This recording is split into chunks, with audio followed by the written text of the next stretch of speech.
Nolosha dhabta ah waa nolosha ku salaysan xaqiiqda. Waxayna ku baraysaa wax walba oo runta ku salaysan. Ku dhaqan ama ka tag, go'aanka adiga ayaa iska leh. Maalin kasta oo noloshaada ku soo kororta, waxaa ku siyaadayo waayo-aragnimo. Waxaana baranaysaa casharo muhiim ah. Adduunkan aan arkayno waa imtixaan socda.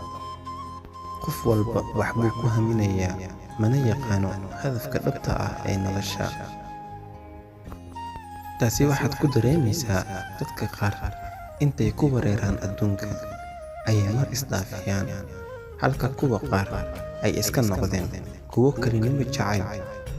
Calaashaan waxay jeclaadaan in ay keli iska noqdaan oo keliya.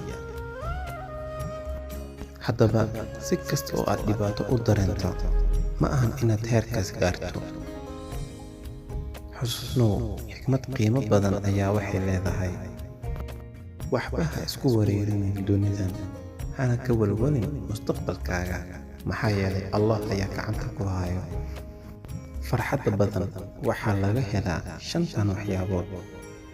Oraah kale oo xikmadaysan ayaa iyana waxay leedahay: noqo qof qalbi wanaagsan oo daacad ah. Maxaa yeelay dadka wanaagsan waa sida shumaci oo kale. Waxay u gubaan ama ay u dhibaan naftooda si ay iftiin u siiyaan dadka kale. Maxaa ka qurux badan inaad ifiso qof noloshiisii ka sabray. Maxaa ka qurux badan inaad qalbiga farxad ka dareento. Maxaa yeelay qof walba oo qalbi wanaagsan Allah ayaa qalbigiisa ifinayo. Haddaba, nolosha dhabta ah maxay ku bartay?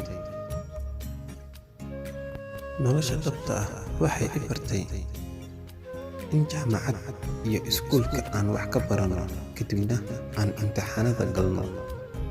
Halka nolosha dhabta ahna imtixaanka ayaan galnaa, kadib ayaan wax baranaa. Nolosha waxay i bartay in aysan muhiim ahayn maxaad hadda haysaa, laakiin ay muhiim tahay xagee daqiiqadan kadib rabtaa inaad gaartid.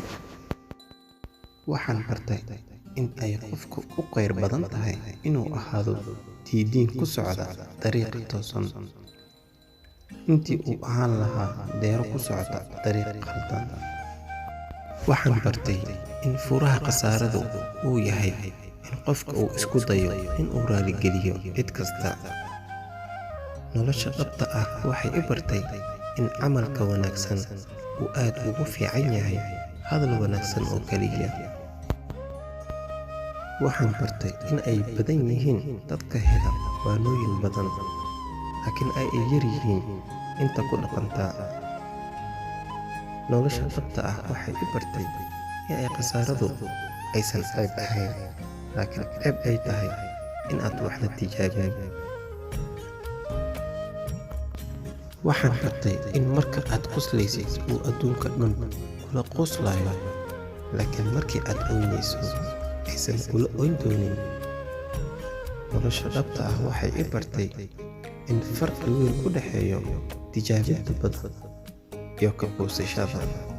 Waxaa isku soo dabaraday barnaamijkan oo qayb wax igala qayb qaatay diyaarintiisa walaalkayga qaaliga Mustafa MMJ. وأنيقو ولكن الزكيزة ما هدي أتكاشف مقالكم فضل لبضك أصحاب هذا أديقو أسي شارك رينا هدي أدنو عصب تأسيا اسم كودا في المقالة هيقا فضل جنالك سبسكرايب صار